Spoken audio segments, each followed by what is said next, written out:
Hoje eu trago para vocês o clássico do sci-fi, As Canções da Terra Distante, de Arthur C. Clarke.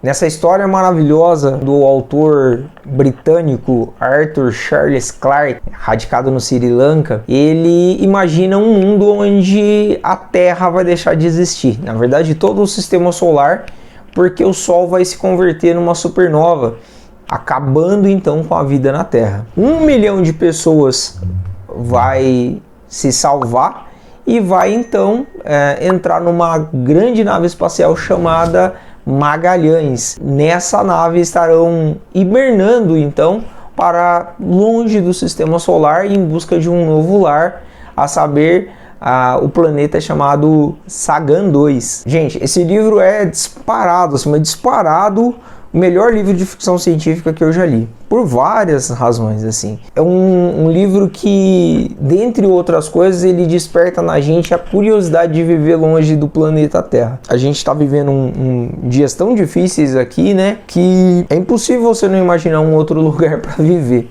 E é isso que as Canções de Terra Distante causaram em mim. Antes de mais nada, eu queria agradecer o meu amigo Leandro, que me indicou esse livro. Um abraço, muito obrigado, porque, cara, que legal é quando alguém indica um livro bom pra gente, né? E esse livro nossa, é top, velho, top. É um livro assim que, até pra quem não gosta de ficção científica, eu tenho certeza que se lê, vai viajar, vai entrar a bordo da Magalhães e vai para um lugar maravilhoso. Essa história de ficção, os cientistas descobriram os neutrinos, que davam a precisão então de que o Sol ia se converter em uma supernova. A destruição da Terra, então, de todo o sistema solar se daria então daí a um mil anos, mais ou menos, né? Um milênio. E então a Terra precisaria se apressar em transformar as mínimas possibilidades de sobrevivência em alguma expectativa de vida fora do planeta Terra. Os governos se uniram, não sem alguns estremecimentos, mas isso convergiu numa mudança radical no estilo de vida dos terráqueos. Quando então eles conseguem enviar algumas naves semeadoras com robôs contendo todo o histórico genético do planeta Terra para outros planetas, para semear outros planetas. Só que essas naves essas naves embrionárias, elas nunca reportaram nenhum tipo de feedback, vamos dizer assim, de como tinha sido aquela tentativa. O que o povo da Terra sabia era que, na maioria dos casos, tinha dado errado. Então, 1000 anos depois, quando parte da Terra uma nave chamada Magalhães, por meio de motores quânticos, foi impulsionado para o planeta Sagan 2, eles não tinham a mínima noção se as outras naves embrionárias tinham ou não tinha dado certo. Quando, por estratégia, então, eles pousam como se fosse uma ponte aérea, vamos dizer assim, eles pousam em Thalassa, que era um planeta basicamente oceânico, selvagem, muito bonito, onde havia 3 grandes ilhas. Então, quando eles pousam nesse planeta e descem, para grande surpresa deles, o que eles encontram? Outros seres humanos, alienígenas, mas seres humanos que tinham partido daí há 700 anos atrás naquelas naves embrionárias, e eles sobreviveram e constituíram ali um novo mundo, um mundo em que eles não são reféns dos problemas que nós enfrentamos aqui, sejam de ordem sociais, né? Porque afinal de contas eles viviam ali num número suficiente para explorar os recursos daquele planeta sem causar dano a ele. Também não tinham conflitos políticos ou religiosos, porque mesmo a religião ela deixou de existir. Então eles viviam ali num paraíso, né? Numa espécie de Éden. Quando então para uma nave gigantesca que lembrava uma grande pedra de gelo brilhante no céu e descem ali aqueles terráqueos. Logo o povo da Terra descobre que eles são pacíficos, na verdade que eles são muito mais evoluídos do que a gente aqui na Terra, e então surge ali, eu acho que a premissa principal do livro, que é o confronto de duas civilizações de tempos, de culturas completamente diferentes. Mesmo os homens que pousam ali em Thalassa em 3.827 já são completamente diferentes, lógico, de nós hoje, dos nossos costumes, dos nossos hábitos. Afinal, durante aquele milênio, e observe aí uma certa analogia com algumas questões bíblicas e escatológicas, em que naquele milênio eles tiveram que mudar a sua maneira de viver para poder então chegar naquele 1 milhão que entraram a bordo daquela nave para se salvar então do fim do sistema solar. Mesmo assim, houve um choque cultural e social e tudo mais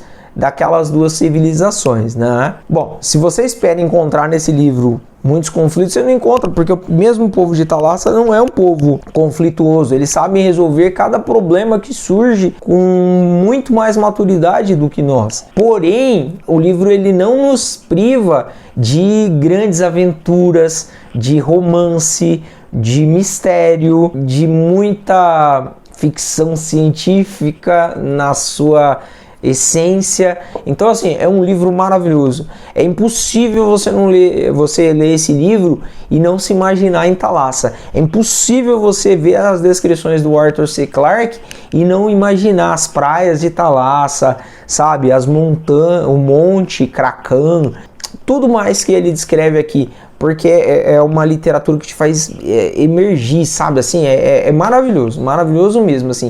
O próprio Arthur C. Clarke diz que esse é o livro favorito dele, e eu posso te dizer que é o meu favoritaço de ficção científica. Nesse gênero ele é imbatível, é um livro belíssimo, assim, de uma poesia maravilhosa. Eu gostaria de fazer algumas observações acerca desse maravilhoso livro, desse livro fantástico. Além de tudo, esse livro ele aborda algumas questões que vale a pena a gente discutir. Primeiro, assim, eu vejo um livro muito filosófico, porque ao imaginar esse novo mundo, essa nova civilização, o Arthur C. Clarke, ele difícil ficar falando Arthur C. Clarke, né? Eu vou chamar de Arthur Clarke, fica mais íntimo. O Arthur Clarke, ele acaba imaginando um mundo onde, para viver em paz, ele tem que abdicar, os seres humanos têm que abdicar de algumas coisas. Então é um livro que fala muito sobre esse processo seletivo que a raça humana teria passado para hoje habitar em paz lá em Thalassa e futuramente em Sagan 2, o planeta para onde eles estão indo como trajetória final, como objetivo final. Dentre algumas coisas, eles falam, por exemplo, que eles fizeram um processo de daquilo que eles levariam como cultura para Sagan 2, né? E também dentro das naves embrionárias, aquilo que eles apresentaram então para os novos seres humanos que habitariam esses outros planetas, né? E aí eles falam, por exemplo, não foi toda a obra de literatura que foi um processo muito doloroso para eles, mas eles excluíram tudo onde havia conflito, onde havia religião, e assim, e Deus para eles não existe. Então um livro assim, um livro de ateísmo científico, né? Eles simplesmente apagaram toda a existência de Deus ao ponto de até os personagens, os moradores de Thalassa, jamais terem ouvido falar a palavra Deus. A palavra Deus para eles é algo estranho. E até num determinado momento a Mirissa, uma das personagens, acho que é assim que fala, a Mirissa pergunta então pro Moisés Kaldor, falou assim, quem que é Deus? E aí ele vai discorrer à luz daquilo que ele pensa que seja Deus, mas assim, para mim é inimaginável viver sem a presença de Deus na vida da gente. Quando a gente hoje conhece alguém que seja vazio da presença de Deus, a gente já sente alguma coisa Entenda bem, não estou entrando aqui na questão de religião, tá? Eu estou falando aqui daquilo que eu vivenciei imaginando um mundo lá na frente. Talvez eu esteja falando aqui para alguns ateus e tudo bem, respeito a sua opinião, mas eu quero que você entenda que essa é a minha visão, que eles riscaram obras de literatura, risca, religião, risca. Então assim, essas arestas cortadas, né, vamos dizer assim, por eles, eu acho que trouxe, na verdade, apesar de trazer uma aparente paz, ela trouxe alguma, como que eu vou dizer para vocês assim, que eu achei, minha opinião particular, tá? Por favor, não me cancele. Eu acho que ficou sem graça, tá entendendo? Porque falta também, nisso tudo também, até falta um pouquinho do conflito. Ele fala que as pessoas aprenderam a se respeitar, mas na verdade é porque não tem conflito. Não tem conflito de opinião, não tem conflito de nada. Nisso também falta, eu vejo assim que faltou para esse livro assim um pouco a falta das grandes paixões, das paixões arrebatadoras. Mesmo quando tem um certo, eu falei que não tem conflito, mas tem um conflitozinho de ordem amorosa no livro, tudo é tratado muito sem paixão, muito eu evoluí agora e aceito tudo.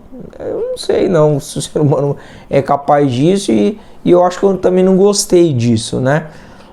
Mais uma nota também o quanto o livro ele é visionário. Lembrando que o livro foi escrito em 1986, né? E ele já previa algumas coisas que são fantásticas, tipo o armazenamento de um grande número de arquivos num dispositivo minúsculo. Nós estamos falando de um monte de coisa aí, de SSD, de HD externo, de tudo. E ele fala que tem uma biblioteca num dispositivo pequeno.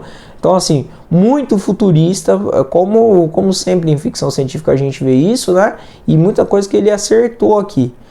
Bom, gente, eu não quero me alongar muito, mas eu quero te dizer que eu tenho na mão um livro top, velho. Top, que você tem que ler. E esse não que eu, pelo menos não que eu saiba, não tem nenhuma adaptação para o cinema, mas o livro é fenomenal, assim, é um livro, uma descoberta para mim, a descoberta de 2021, as canções da Terra Distante.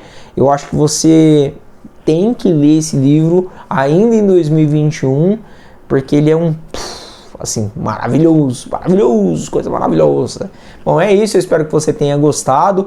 Gente, eu trabalhei muito na edição desse vídeo, eu espero que vocês gostem, espero que você diga aqui pra mim, por favor, nos comentários, se você gostou desse vídeo, se você gostou da edição desse vídeo, tá bom? Forte abraço, fica com Deus, até a próxima.